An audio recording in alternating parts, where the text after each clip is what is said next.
ರಾಜ್ಯ ರೈತ ಸಂಘ ಹಾಗೂ ಹಸಿರು ಸೇನೆಯ ರಾಜ್ಯ ಅಧ್ಯಕ್ಷರಾಗಿರ್ತಕ್ಕಂಥ ಸನ್ಮಾನ್ಯ ಶ್ರೀ ಚೋಣಪ್ಪ ಪೂಜಾರಿ ಅವರ ನೇತೃತ್ವದಲ್ಲಿ 31 ಜಿಲ್ಲೆಗಳ ರೈತ ಬಾಂಧವರು ಸುವರ್ಣಸೌಧದವರು ಹೋರಾಟಕ್ಕೆ ಭಾಗವಹಿಸ್ತಾ ಇದ್ದಾರೆ. ನಮಗೆ ಅಧಿಕಾರಿಗಳು ಕೊಟ್ಟಂತ ವೇದಿಕೆ ಅಂದ್ರೆ ಸುವರ್ಣಸೌಧಕ್ಕೆ ಹೋಗುವ ದಾರಿ ಮಧ್ಯೆ ಯಡಿಯೂರಪ್ಪ ಮಾರ್ಗದ ಮಧ್ಯೆ ನಮಗೆ ವೇದಿಕೆಯನ್ನ ಕಲ್ಪಿಸಿರ್ತಾರೆ.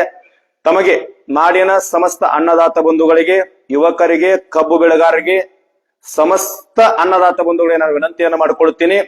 ಮೊನ್ನೆ ಗುರ್ಲಾಪುರ್ ಕ್ರಾಸ್ ನಲ್ಲಿ ತಾವೆಲ್ಲ ಪಕ್ಷಾತೀತವಾಗಿ, ಧರ್ಮಾತೀತವಾಗಿ, ಜಾತ್ಯತೀತವಾಗಿ ಬಂದು ಸಹಕಾರ ನೀಡಿದ್ದಕ್ಕಾಗಿ ಸರ್ಕಾರಕ್ಕೆ ಒತ್ತಾಯವನ್ನ ಮಾಡಿ 300 ರೂಪಾಯಿ ಪ್ರತಿ ಟನ್ಗೆ ನಾವು ಪಡೆದುಕೊಂಡಿರ್ತೀವಿ. ಅದಕ್ಕಾಗಿ ತಾವೆಲ್ಲ ನಾಡಿನ ಅನ್ನದಾತ ಬಂಧುಗಳು ಧರ್ಮಾತೀತವಾಗಿ, ಪಕ್ಷಾತೀತವಾಗಿ ನಾಳೆ ಬೆಳಗ್ಗೆ 11 ಗಂಟೆಗೆ ಬಂದು ಈ ಹೋರಾಟದಲ್ಲಿ ಭಾಗವಹಿಸಿದ್ದೆ ಆದ್ರೆ ಹಾಲಿಗೆ, ಪ್ರತಿ ಲೀಟರ್ ಹಾಲಿಗೆ 100 ರೂಪಾಯಿಯನ್ನ ಮಾಡ್ಬೇಕಂತೇಳಿ ಸರ್ಕಾರಕ್ಕೆ ಒತ್ತಾಯವನ್ನ ಮಾಡ್ತಾ ಇದ್ದೀವಿ.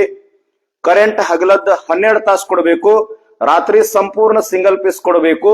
ರೈತರು ಕೂಡ ಹಗಲದ್ದು ನೀರು, ಈರುಳ್ಳಿ ಏನು ಬೇಕು ಕರ್ನಾಟಕದಲ್ಲಿ ಬೆಳೀತಕ್ಕಂತ ಹಲವಾರು ಬೆಳೆಗಳನ್ನ ಯಾವ ರೈತರು ಬೆಳೀತಾ ಇದ್ದಾರೆ, ಅವ್ರು ಯಾರು ಸಂಕಷ್ಟದಲ್ಲಿದ್ದಾರೆ ಆ ಎಲ್ಲ ಬೆಳೆಗಳಿಗೆ ಸರ್ಕಾರಕ್ಕೆ ಒತ್ತಾಯ ಮಾಡಿ ಬೆಂಬಲ ಬೆಲೆಯನ್ನ ಪಡ್ಕೊಳ್ತಕ್ಕಂಥದ್ದು. ಮತ್ತು ರೈತನಿಗೆ ಬ್ಯಾಂಕಿನಲ್ಲಿ ಏನು ಸಾಲ ಮಾಡಿದ್ದಾನೆ, ಫೈನಾನ್ಸ್ ಗಳು ಕಿರುಕುಳ ಕೊಡ್ತಾ ಇದ್ದಾರೆ, ಇನ್ನು ಮುಂದೆ ಆ ಕಿರುಕುಳ ನಡಿಬಾರ್ದು. ರೈತ ಬೆಳೆದಂತ ಬೆಳೆಗೆ ಬೆಲೆ ಬಂದು ಸದೃಢ ಆದ ತಕ್ಷಣ ಅದನ್ನು ಬ್ಯಾಂಕಿಗೆ ತುಂಬಬೇಕು, ಅದನ್ನು ಕೂಡ ಸರ್ಕಾರಕ್ಕೆ ಒತ್ತಾಯ ಮಾಡ್ತಾ ಇದ್ದೀವಿ. ಹಲವಾರು ಯೋಜನೆಗಳು, ಕಬ್ಬಿಗೆ ಹೋಗ್ತಕ್ಕಂಥ ಟ್ಯಾಕ್ಸ್ ಅನ್ನು ಕೂಡ ಕೇಳ್ತಾ ಇದ್ದೇವೆ.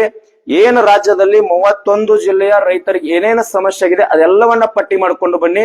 ನಾಳೆ ಮುಖ್ಯಮಂತ್ರಿಗಳ ಜೊತೆಗೆ ಸುದೀರ್ಘವಾಗಿ ರಾಜ್ಯ ಅಧ್ಯಕ್ಷರಾಗಿರ್ತಕ್ಕಂಥ ಚೋಣಪ್ಪ ಪೂಜಾರಿ ಅವರ ನೇತೃತ್ವದಲ್ಲಿ 2 ಗಂಟೆಗಳ ಕಾಲ ಸುದೀರ್ಘವಾಗಿ ಚರ್ಚೆ ಮಾಡ್ತಕ್ಕಂಥ ಒತ್ತಾಯವನ್ನು ಮಾಡ್ತಾ ಇದ್ದೀವಿ.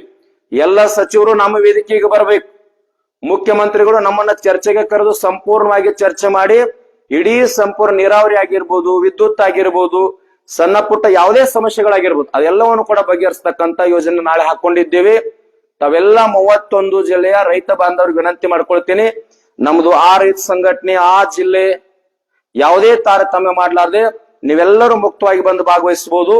ನಮ್ಮ ವೇದಿಕೆ ಧರ್ಮಾತೀತ, ಪಕ್ಷಾತೀತ, ಜಾತ್ಯತೀತವಾಗಿರ್ತಕ್ಕಂಥದ್ದು. ತಾವೆಲ್ಲರೂ ಕೂಡ ಮುಕ್ತವಾಗಿ ಬಂದು ಭಾಗವಹಿಸಿ ಈ ಹೋರಾಟವನ್ನು ಯಶಸ್ವಿ ಮಾಡಬೇಕಂತೇಳಿ ತಮ್ಮೆಲ್ಲರಿಗೆ ನಾನು ವಿನಂತಿಯನ್ನು ಮಾಡ್ಕೊಳ್ತೀನಿ. ನಮಸ್ಕಾರ.